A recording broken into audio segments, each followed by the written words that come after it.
একেবারে বাস্তব, বেশি দিনের কথা নয়। গোপালগঞ্জের নাম শুনেছেন তো? হ্যাঁ, আচ্ছা গিয়েছেন। এই গোপালগঞ্জে কাশিয়ানি থানার মধ্যে, আগে মকসুদপুর ছিল, এবার কাশিয়ানি থানা পড়েছে। এই কাশিয়ানির মধ্যে একজন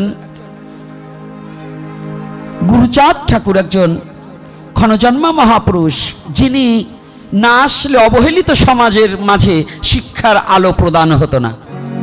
এই গুরুচাঁদ ঠাকুর এসে ওইখানে নমসূত জাতির জন্য শিক্ষার ব্যবস্থাটা চালুটা গুরুচাঁদ ঠাকুর করে গিয়েছেন, যাদেরকে চণ্ডাল বলা হতো। হরিচাঁদ ঠাকুরের নাম শুনেছেন কেউ? গুরুচাঁদ ঠাকুরের নাম শুনেছেন তো? হরিচাঁদ ঠাকুরের পুত্র গুরুচাঁদ ঠাকুর। এই গুরুচাঁদ ঠাকুরের, এই হরিচাঁদ ঠাকুর একজন প্রেমিক ভক্ত ছিল, নাম ছিল তার অশ্বিনী, কাঙাল অশ্বিনী। এই কথাটা ভালো করে শুনবেন, বাস্তব কথা বলছি, মিথ্যা কথা গল্প মারব না। এই অশ্বিনী গোসাই ওরাকান্দি ধামে যেদিন যায়,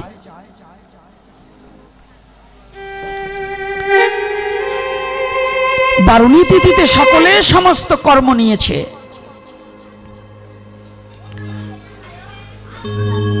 তো গুরুচাঁদ ঠাকুর নিজেই অশ্বিনীকে একটা কর্ম দিয়েছে, কলার পাতা কেটে আনার জন্য। এখন তো অন টাইম থালা আছে, আগে তো অন টাইম থালা ছিল না, কলার পাতায় খাওয়া ছিল।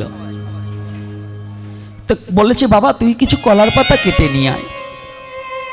তো একটা বাঁশের মাথায় একটা কালচি বেঁধেছে, কাঁচি চিনেন তো? কাঁচিটা বেঁধে কাকে বলে ভক্ত আর কেমন সনাতন ধর্মের দর্শনটা কেমন, এইটাকে একটু বুঝাইবার নিমিত্তেই একজন ভক্ত চরিত্রের দুটো কথা না বলে পারছি না।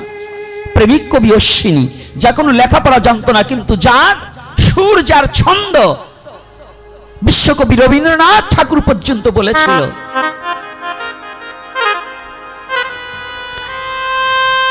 রবীন্দ্রনাথ পর্যন্ত যার পদের উপরে বিস্মৃত হয়েছিল যে এ কি করে সম্ভব এই পদ যোজন করার। অশ্বিনী গোসাই বলেছিল আপনি তো কবির জাহাজ। আর রবীন্দ্রনাথ ঠাকুর বলেছিলেন মহর্ষি রবীন্দ্রনাথকে আপনি বলেছেন কবির জাহাজ। এই জাহাজ যেখানে চলে, সাগর ছাড়া কখনো জাহাজ চলতে পারে না, আপনি হচ্ছেন কবির সাগর। কথাটা বুঝবেন, দুজনের উক্তিটাকে, উনি বলছে জাহাজ আর উনি বলছেন, রবীন্দ্রনাথ বলছে এই সাগর, জাহাজ চলতে হলে সাগরের প্রয়োজন, আপনি হচ্ছেন সেই সাগর।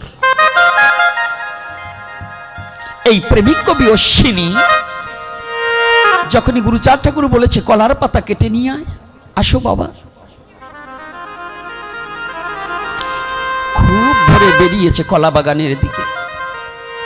কিন্তু অশ্বিনী এমন একজন ভক্ত, হরি নাম ছাড়া আর কিছু জানে না। আর রাতে ভাবের ঘরে কি লেখে নিজেও জানে না। তো অশ্বিনী যখন কলার পাতা কাটতে গিয়েছে,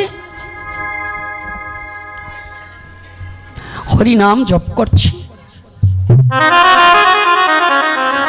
বাঁশটি নিয়ে যখন ওই কলার পাতায় পোষ দেবে, কাটবে, এমতি অবস্থায় যেন দেখতে পায় হরিচাঁদ ঠাকুর ওই কলার পাতার উপরে বসা রয়।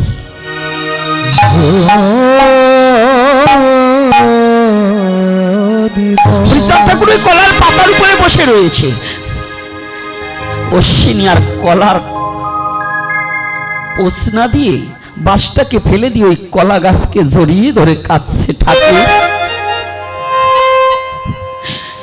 তুমি এখানেও বসে আছো?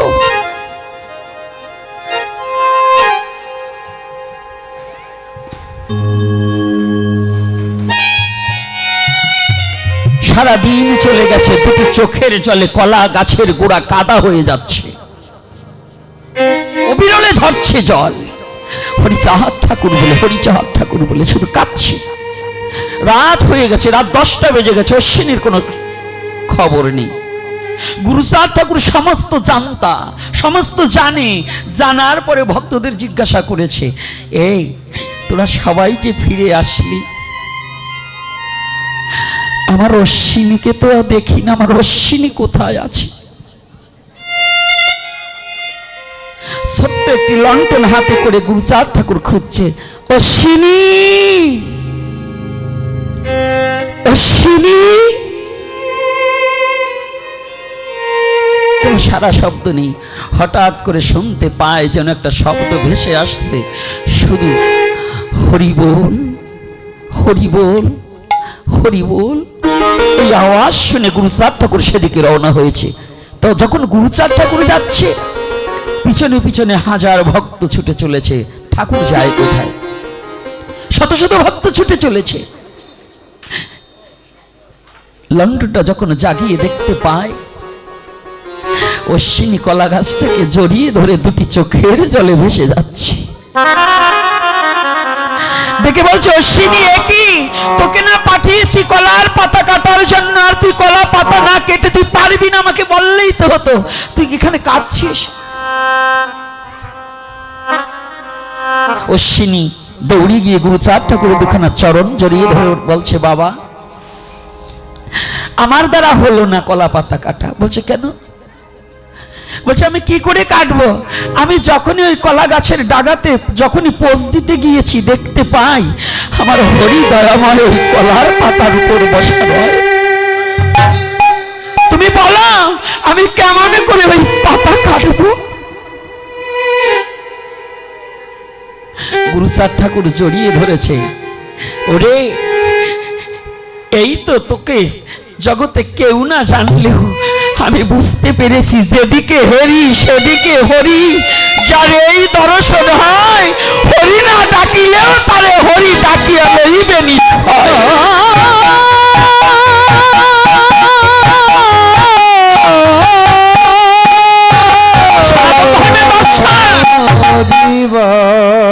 যেদিকে হরি সেদিকেই হরি,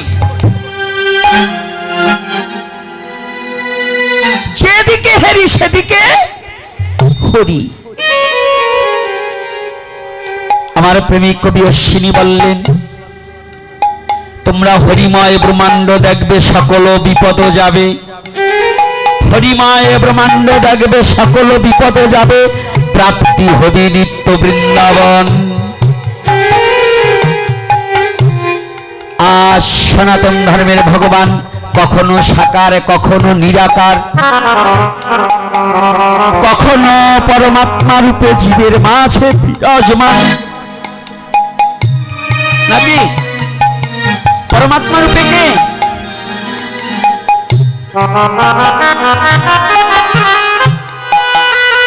পরমাত্মা রূপে অনাদিরাদি গোবিন্দ আছে কিনা?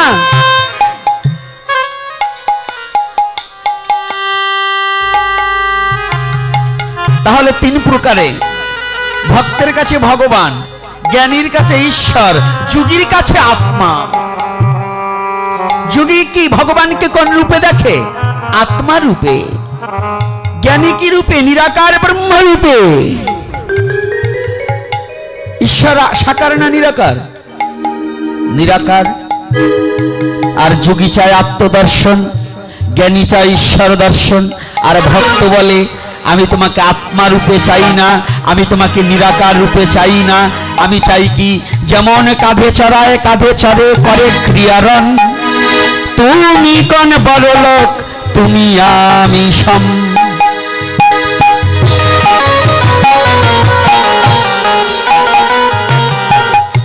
এই সনাতনী জাতি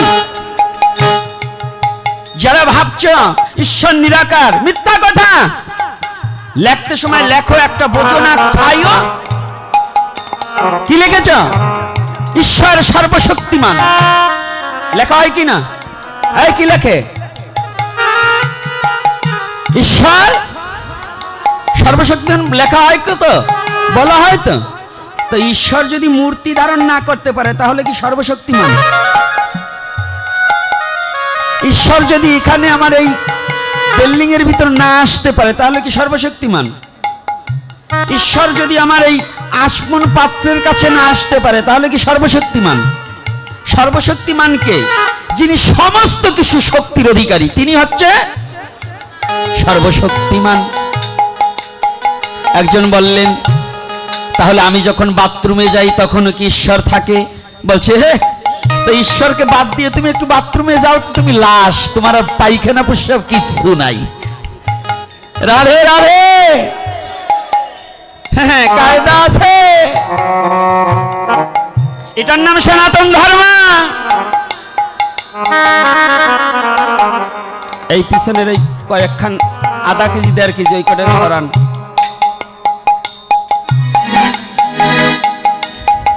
তাহলে কি বোঝা যাচ্ছে আমার কথাগুলো? কি ভাষা বুঝতে কষ্ট হয় না তো বাবা? তাহলে কি ঈশ্বর সাকার না নিরাকার? মিথ্যা কথা, কখনো সাকার কখনো নিরাকার। এক দলে চললে হবে না যে শুধু সাকার, না, আমার ঈশ্বর কখনো সাকার কখনো নিরাকার। ঈশ্বর সর্বশক্তিমান, কখনো মূর্তির মাঝে, কখনো বায়ু ভরে, কখনো আকাশে, কখনো অনলে, কখনো অনিলে, কখনো পাথরের মাঝে ঈশ্বরের শক্তি প্রকাশ পায়।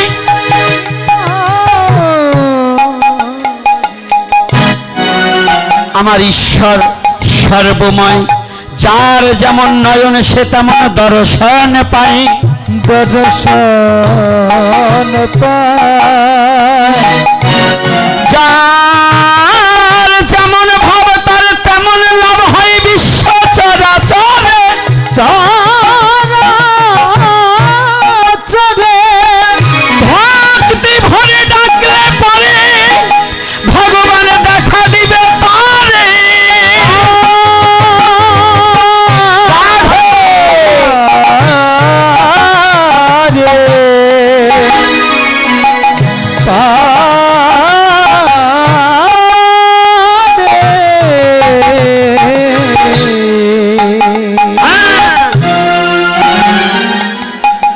এইবার আমার ঈশ্বর কখনো সাকার কখনো নিরাকার। আজকে লীলার এগুলো কি প্রয়োজন আছে কিনা? হ্যাঁ, এগুলো জানার প্রয়োজন আছে কিনা?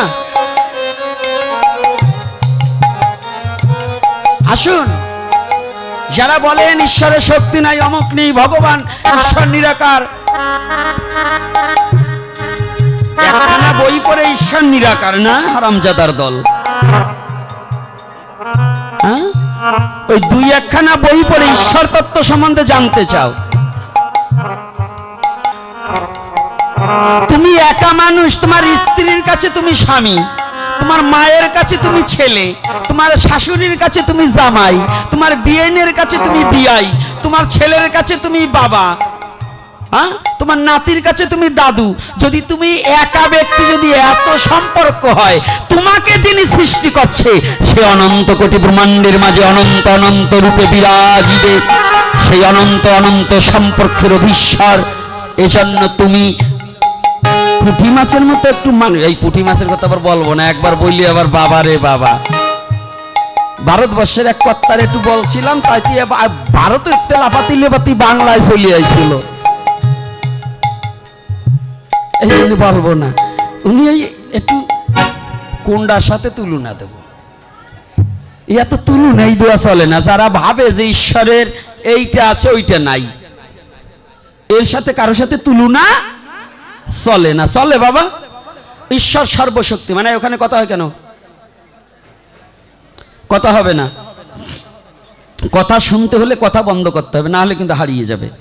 তাহলে এইবার কে দাঁড়িয়েছিল? সমস্ত 60,000 মুনিবর্গ দাঁড়িয়েছিল। কখন দাঁড়িয়েছিল? যখন শ্রীল সুখদেব গোস্বামী প্রভুপাদ হরিদ্বারে এসে উপনীত হয়েছিল। দাঁড়িয়েছিল কিনা? হ্যাঁ, দাঁড়িয়েছিল। তাই আপনারা যে আসলাম, একটু দাঁড়াবারতে দেখলাম না। আর এই যে কটায় পান খাইছেন, আগামী দিন এই মা কালীর মতো জিব্বাটা বন্ধ করতে হবে, মুখ বন্ধ করতে হবে। নিশাভুক্তকারী হরি কথা শ্রবণ করতে পারে না। সনাতন ধর্ম হচ্ছে পবিত্র না অপবিত্র? তাই পবিত্র ধর্মের মধ্যে আপনার উচ্ছিষ্ট মুখে বসলে পরে সেটা কি পবিত্র থাকে? আচমন করায় কেন? হ্যাঁ, শুদ্ধ করার জন্য না? তাহলে শুদ্ধ করার জন্য। তাই আপনি যদি খাচ্ছেন আর এখানে বসছেন, তাই পবিত্র না অপবিত্র হলেন? তাহলে এজন্য একটু চরম ধরে করিমানা, পান বিড়ি সিগারেট খেয়ে মুখ না ধুয়ে ভাগবত আসরে বসলেও আপনি পাপী হয়ে যাবেন। কি কষ্ট হচ্ছে নাকি? হ্যাঁ, কষ্ট হচ্ছে বাবা? না সত্য না মিথ্যা বলুন? তাতেও না, শুধু আবার এই যে এইখানে একটু সাদা সাদা কি যেন লাগায়। ওরে কায়দা রে, ভগবান এত সুন্দর দাঁত দেছে, মুখটাকে ফেল, আর উনি তরমুজের বিচি বানাইছে ওই সাবাইয়ে। আর কিছু বললাম না, থাক, ওদিকে আর যাবো না, চরণ ধরে করিমানা, ওদিকে আর যাবো না। তাহলে এইবার দেখুন, ঈশ্বর সাকার না? এই ঈশ্বর সাকার না নিরাকার? ঈশ্বরে কয় ভাবে আমরা চিনতে পারি? কয় ভাবে? কয় প্রকার? আরে অঙ্ক জানেন না নাকি? আবার জমি বাগাবাগির বেলায় তো ভালো পারেন, কিন্তু এখন বলেন না কেন? কোথায় বলছে? চৈতন্য চরিতামৃতে বলছে। কে বলছেন? কৃষ্ণদাস কবিরাজ গোস্বামী। জ্ঞান কর্ম সাধনা এই তিনের বসে ব্রহ্ম, আত্মা, ভগবান। আজকে যে যাকে দেখার সাথে সাথে সকলে দাঁড়িয়েছিল, শ্রীল সুখদেব গোস্বামী প্রভুপাদ। এই সুখদেবের গুরুদেবের নাম কি? সুখদেবের গুরুদেবের নাম কি? ব্যস্ততার বাবা। আজকে আসুন, আমাদের সমাজে কিছু কিছু লোক আছে যে বাবা মা বাবা বেঁচে থাকতে গুরু ধরার কোনো প্রয়োজন নেই, এবং বাবাই আমার বড় গুরু। না, মিথ্যা কথা। এই একা ব্যক্তি কয়টা চাকরি করেন? কয়টা চাকরি করে? দুটো না একটা? একটা। বাবা, আবার আপনারা তো চাকরি টাকরি করেছেন, ব্যবসা করেন, আপনারা বলুন, এখানে যদি শিক্ষক থাকেন, একা কি দুটো স্কুলে কিংবা দুটো কলেজে চাকরি করা যায়? একটাকে বাদ দিয়ে আর একটা জয়েন করতে হয়, তাই তো? তাই আমি তো বাবাই আছি। স্থূলের গুরুকে? মা বাবা। স্থূলের গুরুকে? তাহলে সে আবার সাধকের গুরু কিংবা প্রবত্তের গুরু হতে পারে? স্থূল, প্রবত্ত, সাধক, সিদ্ধি। তাহলে এই চারটা দেশের মধ্যে তা আমার পিতা মাতা তো একটা দেশের গুরু, সে আর এক দেশের গুরু হতে পারে? পারবে না। তাহলে আপনারা জানেন, ব্যাসদেব হচ্ছে শ্রীল সুখদেব গোস্বামী প্রভুপাদের পিতা। তবে ব্যাসদেবও কিন্তু তাকে জন্ম দিতে পারেনি। সুখ কিন্তু আলাদা বিষয়বস্তু। তবু মাতৃগর্ভে পৃথিবীতে আশ্রয় লইয়া ভজে, তাহে কৃষ্ণ নাহি তেজে, আর সব মরে। এই আশ্রয়ের মধ্যে ভগবানও যতবার পৃথিবীতে এসেছে, একজনকে না একজনকে আশ্রয় করে এসেছে। যেমন ত্রেতা যুগে দশরথ এবং মা কৌশল্যাকে আশ্রয় করে ভগবান রামচন্দ্র এসেছে। কাকে কাকে? আচ্ছা, দশরথের কয়জন বাচ্চা? কয়জন? নাম কি কি? মিথ্যা কথা। এই তো সনাতন ধর্মে রামায়ণ জানেন। 5 জন সন্তান, একটা মেয়ে আছে। এই মেয়ের কারণে, মেয়ে যদি সেদিন সন্ন্যাসীর কাছে বিয়ে না হতো, মুনির কাছে বিয়ে না হতো, তাহলে এই 4 জন পুত্র কোনোদিন হতো না। ভালো করে রামায়ণ দেখতে হবে। রামায়ণ তো আমরা দেখিও না, পড়িও না, শুধু আমরা শুনি। এই জন্য দশরথের কয়জন সন্তান? আজকের থেকে জানতে হবে কয়জন? 4 ছেলে, ভগবান রামচন্দ্রেরও আগে তার বোন। কি এটা নতুন কথা মনে হইল না? একটু নতুন নতুন মনে হয়েছে? নতুন না, এটা অনেক পুরানো। একজন জানে, আমি জানি না। এই জন্য আমি যখন শুনি তখন মনে হয় নূতন, কিন্তু কোনো কিছুই নূতন নয়। আপনি কি বলবেন এই মোবাইলের কথা? এই মোবাইল তো আরো আগে আমাদের বাংলাদেশের জাতীয় কবি নজরুল তিনি বলে দিয়েছে। কি বলছে? বিশ্বটাকে আনবো আমি আপন হাতের মুঠোয় পুড়ে। তখন কি মোবাইল ছিল নাকি? তাহলে উনি এটা ধ্যান ধারণা আগেই জানে যে এই বিশ্বটাকে এক মুঠোর মধ্যে, এই যে এর মধ্যে নিয়ে আসছি। রাধে রাধে। সারা পৃথিবীর খবর পাওয়া যায় কিনা? তাহলে বুঝতে পারছেন তো কায়দাটা? সনাতন ধর্মের দর্শনগুলো কি বোঝে? হ্যাঁ। তাহলে এইবার এই যে রামচন্দ্রের 5 ভাই বোন, আজকে যারা বলছেন শ্রীল সুখদেব গোস্বামীর গুরুর কথা জিজ্ঞাসা করেছি, এত ভাগবত শুনেন, এত কবি গান শুনেন, এত লীলা কীর্তন শুনেন, দু চারটে ধরে রাখতে হয়। তাহলে সুখদেবের গুরুদেবকে বলবো না বলবো না? হ্যাঁ না থাক, আজকে বলবো না। হ্যাঁ না, আর একদিন, আগামী দিন তো আছে, আগামী দিন বলবান, আজকেই বলতে হবে। তো ভাবছেন নাকি আমি না বলিয়ে যাব? হ্যাঁ আমি দেখলাম আপনাদের লোভ আছে, কেমন লোভ না থাকলে বলবো কেন? আজকে শ্রীল সুখদেব গোস্বামী প্রভুপাদের গুরুদেবকে তার পিতা নন। গুরু পরম্পরায়, ভাগবত পরম্পরায় কিন্তু শ্রীল সুখদেব গোস্বামীকে পাওয়া যায়নি। নারায়ণ, নারায়ণ থেকে ব্রহ্মা, ব্রহ্মা থেকে নারদ, নারদ থেকে ব্যাসদেব। কি এর মধ্যে কি সুখদেব আছে নাকি? পণ্ডিত মশাইরা, সুখদেব নেই। তাহলে সুখদেব ভাগবত পেল কোথায়? সুখদেব ভাগবত পেল কোথায়? সনাতন ধর্মের দর্শনগুলো কি জানেন? এই যে মায়েরা আজকে যারা চিন্তা করছেন, ভবিষ্যতের কথা চিন্তা না করলে সব ভুল হয়ে যাবে।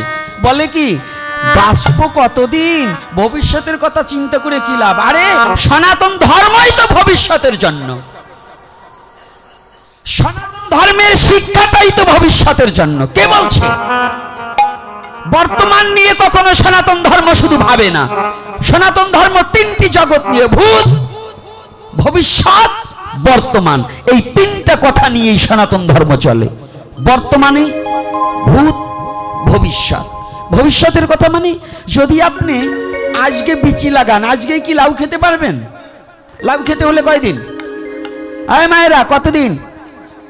এর মধ্যে কিছু তত্ত্ব লুকিয়ে আছে, এইটাকেই ব্যক্ত করতে চাচ্ছি। কি এইখানে এমন একটা তত্ত্ব লুকিয়ে আছে, সনাতনী জাতি গঠনের কথা লুকিয়ে আছে। কি জাতি গঠনের কথা? এর মধ্যে আবার জাতি খুঁজে পেলাম কোথায়? হ্যাঁ জাতি কথা কোথায়? শ্রীল সুখদেব গোস্বামী কিন্তু কোনো কলেজ, ভার্সিটি, ইউনিভার্সিটিতে কোথাও যায়নি, কোনো বিশ্ববিদ্যালয়ে লেখাপড়া করেনি, জীবনে একদিনই কখনো কোনো পাঠশালায় যায়নি। এমন কেউ প্রমাণ দিতে পারবে না, কোনো সাধক, কোনো পণ্ডিত, কোনো ব্রাহ্মণ, কোনো বৈষ্ণব একজন যদি প্রমাণ দিতে পারে শ্রীল সুখদেব গোস্বামী প্রভুপাদ তিনি কোনোদিন লেখাপড়া করেছে, কোনো ভার্সিটিতে গেছে, কোনো স্কুল কলেজে গেছে, অমুকের কাছে অধ্যয়ন করেছে, কি করেছে?